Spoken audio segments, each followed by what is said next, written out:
안녕하세요. 영어가 깊어지는 시간 숙성영어 양실입니다.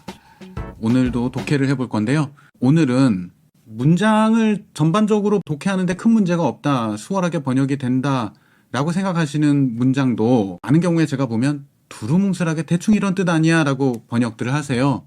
그런데 그게 영어 공부에 좋지 않아요. 사실은 큰 의미의 차이를 가져올 수 있습니다. 그래서 그런 함정이 좀 들어있는 문장을 보고 설명을 드릴 거예요. 지난주쯤 뉴욕타임즈에서 나온 기사인데 질병 관련 정보는 나라에서도 많이 수집을 하죠. 국민 중에 위암 발생이 몇 명이고 남자가 몇 명이나 발생하고 여성이 몇 명이나 발생하고 이런 정보 많이 수집하는데 영국에서는 한 수십만 명 환자 정보를 유전 정보하고 함께 보관을 해서 연구에 써요. 그러면 우리나라로 친다면 경기도에 거주하는 양실애가 뭐 40대 혹은 50대의 남자인데 이런 질병이 있다. 그리고 이런 유전자를 가지고 있다. 그런 게 그대로 노출되면 또 문제가 있겠죠. 그래서 실명은 알 수 없게끔 하고 50대의 남성이 어떤 병이 있다. 그리고 이런 유전자가 있다. 이런 정보를 대량으로 수집하면 질병 연구에 도움이 되겠죠. 예, 그런데 이제 미국도 그걸 한답니다. 그 미국의 큰 병원, 마운트 사이나이 병원이 이런 걸 지난주에 밝혔어요. 환자들의 유전 정보 데이터베이스를 구축하겠다고 밝혔다. 이런 내용이 나오고요. 그 다음에 이 내용이 따라 나옵니다. 이 두 패러그래프를 한번 제가 보여드릴게요. 잘 보시고 화면을 멈춰두고 번역을 한번 해보세요. 각자 번역해보시고 자기가 어떻게 번역했는지, 그리고 제가 드리는 함정 부분 설명을 자기가 잘 피했는지 한번 보시죠. 첫 패러그래프가 이렇고요. 그 다음 패러그래프가 이렇습니다.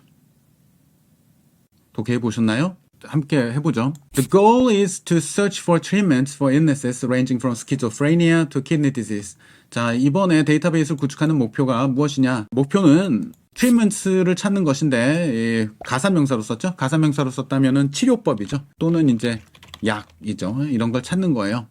자, search for가 쉬운 것 같지만 부정확한 이해를 많이 하시니까 잠깐 설명드리면 이런 문장을 알아두시면 좋습니다. 자, 이런 거 보시면 they searched the area.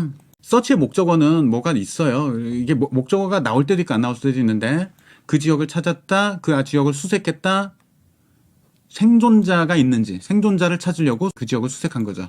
그래서 내가 찾으려는 목적 대상은 for로 표시를 해요. They searched his room for evidence. 증거를 찾으려고 그의 방을 수색했다. They tested her blood.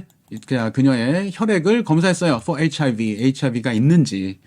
이걸 주어가 이제 자기의 뭐를 검사해 볼 수도 있죠. She had her DNA tested. 자기의 DNA를 어떤 업체에 맡겨서 검사해 봤어요. 요즘 그런 서비스들 제공하는 업체들이 있죠. 그래서 내가 어떤 병에 취약한지 알고 싶어서 그렇죠.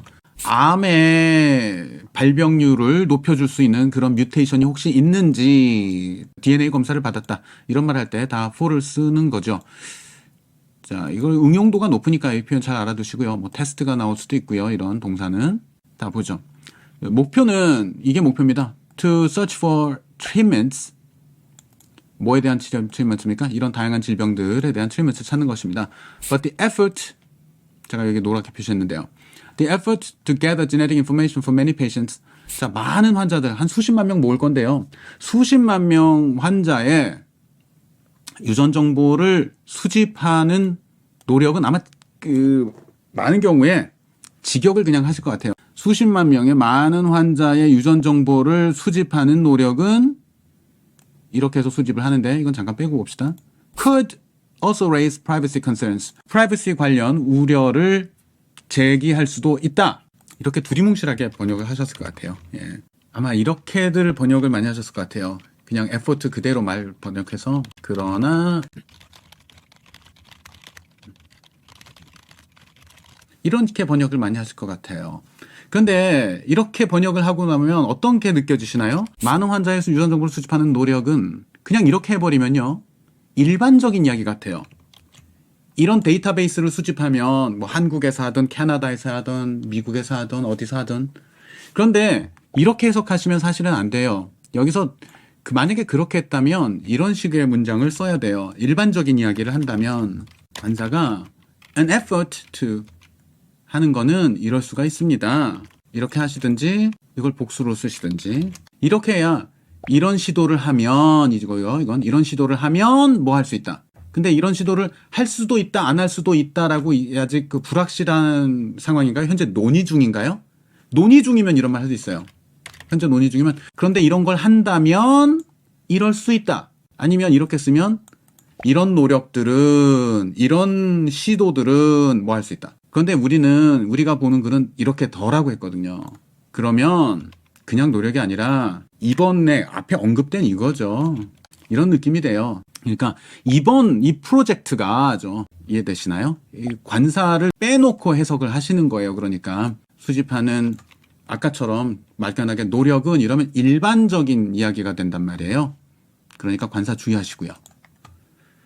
자, 저는 지금 설명드리는 동안에는 이걸 빼놓고 우리가 봤어요. 이렇게 To gather genetic information for many patients could also raise privacy concerns. 이렇게 했는데 실제로는 이제 이게 사이에 들어가 있죠. 자, genetic information을 수집할 건데 어떻게 할 겁니까? genetic information collected during routine blood draws. 이건 체열인데요. 이건 개별 이벤트라서 가산명사입니다. 그러면 이게 없어도 되지 않습니까? collected during blood draws. 체열 중에 수집을 할 건데요.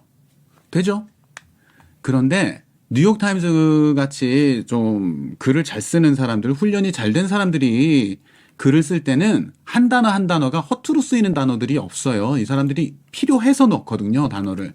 그러면 왜 이 단어를 썼을까 자꾸 생각해 보시는 훈련을, 그걸 습관을 들이시는 게 그 단어들의 뉘앙스를 정확히 이해하시는데, 그리고 이 사람들이 글을 어떻게 쓰는지 이해하시는데 도움이 돼요. 한번 보시죠. 이거 왜 썼을까요? 이게요, 여기 마운트 사이나이 그 대형 병원이에요. 삼성의료원 같이 우리나라에 그런 대형 병원인데 환자들 들어오면 이제 뭐 제시할 거예요. 뭐 당뇨병으로 왔습니다. 간이 안 좋아서 왔습니다. 뭐 여러 가지 이유로 왔는 환자들한테 우리가 연구 목적으로 프라이버시는 보호해 주시고 다 익명화 할 텐데 유전 정보도 좀 우리가 모아서 데이터베이스 만들려고 하는데 동의하세요? 동의받아서 유전 정보를 채취하는데 동의하세요? 그럼 저희 가서 혈액 검사 하세요. 그러면 거기서 유전 정보 채취할 거예요. 그렇게 된다면 내가 애초에 피부병으로 온 사람 혹은 간이 안 좋아서 온 사람이 하지 않아도 될 절차를 일부러 유전 정보 채취를 위해서 체열을 받는다고 이해할 수 있죠. 근데 이 사람은 그게 아니라는 거예요. 그러니까 통상적인 체열 과정에서 애초에 체열들이 할 만한 환자들, 저는 콩팥이 안 좋아서 왔습니다. 피부가 안 좋아서 왔습니다. 간이 안 좋아서 왔습니다. 그럼 체열을 하는 사람들이 있을 거란 말이에요. 그중에 그런 경우에 통상적인 체열 과정에서 라고 말을 해주는 거예요. 별도로 따로 하지 않는다는 거죠. 만약에 별도로 이렇게 한다 그러면 이 단어를 쓸 것 같습니다. 이러면 명확해지죠. 별도로 체열을 통해서 채취할 텐데요. 근데 이게 아니란 얘기예요. 그래서 명확하게 해주고 싶어서 루틴이라고 썼습니다. 그 다음 두 번째 패러그래프 보죠. 또 데이터, 여기서 또 관사가 나왔어요. 그러니까 이건 뭐예요? 이번에 이 데이터는 이고요. will이라고 했습니다. will be rendered 라는 거는 이게 상당히 자주 쓰이는 동사인데 한국에서 이제 영어로 공부하시는 분들이 좀 생소하게 느끼시기도 해요. 그런데 알아두세요. make하고 거의 같은 의미예요. 그래서 anonymous하게 만들 거다라는 말입니다. 그럼 made라고 바꿔도 되냐? 되는데요. 문법적으로는 되는데 이건 조금 어색한 것 같아요. 이 자리에서는 렌더가 확실히 좋은 것 같습니다. 어떤 처리를 해서 anonymous하게 만들 것입니다. 그런데 지금 데이터베이스 구축이 논의 중이고 아직 확정이 안 된 상황입니까? 확정했습니까? 확정했죠. 확정했기 때문에 will이라고 하는 거예요. 자, 여기 사용되는 데이터는 익명화할 것입니다. 근데 만약에 논의 중이다.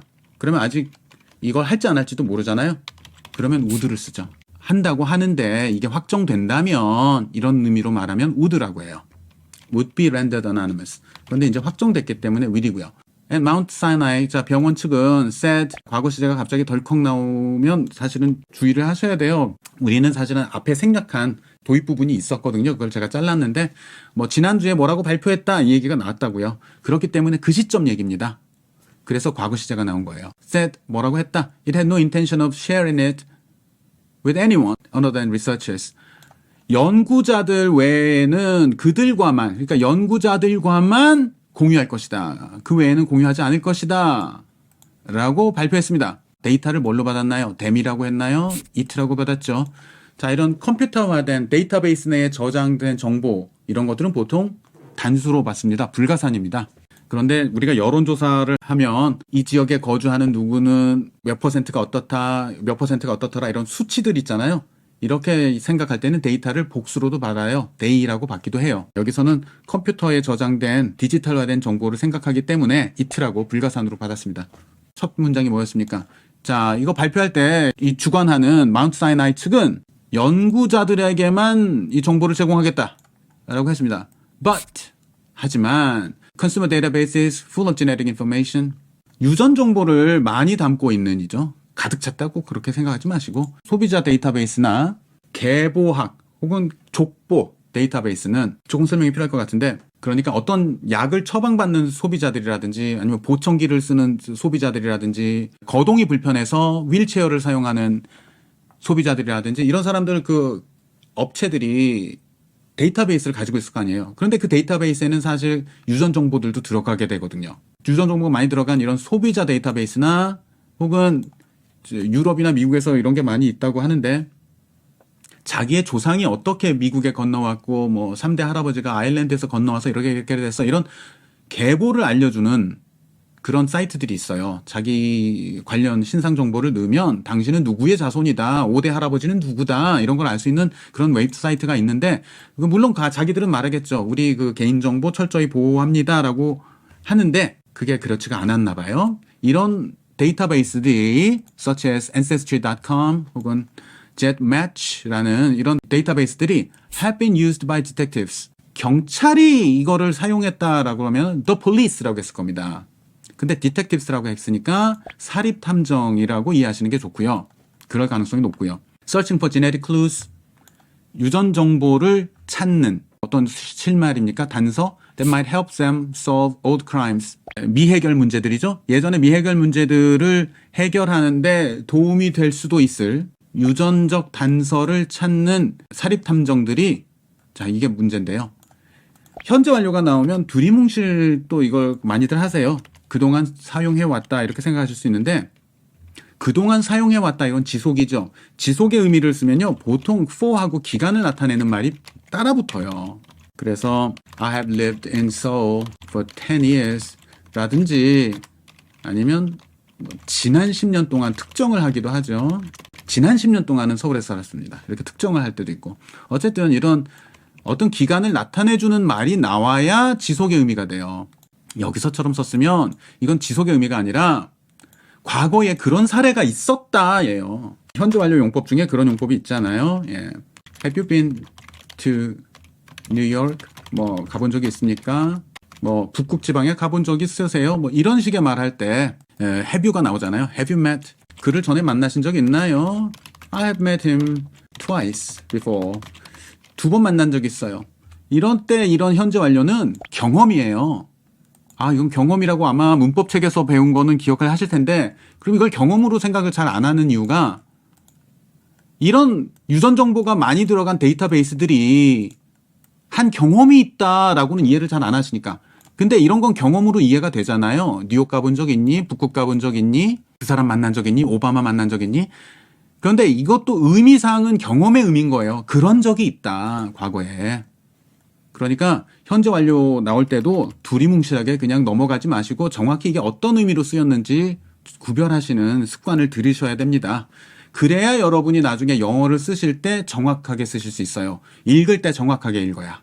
그래서 이게 지속해왔다가 아니라 한 적 있다. 전에 이런 적이 있지 않느냐. 오늘 이렇게 여러분이 글을 읽으시면서 두리뭉실하게 은근슬쩍 넘어가는 그런 습관이 있으면 어떤 함정에 빠질 수 있는지 어떻게 실수를 하실 수 있는지 살펴봤습니다. 현재 완료하고 관사의 사례를 한번 살펴봤습니다. 오늘 수업은 여기까지입니다.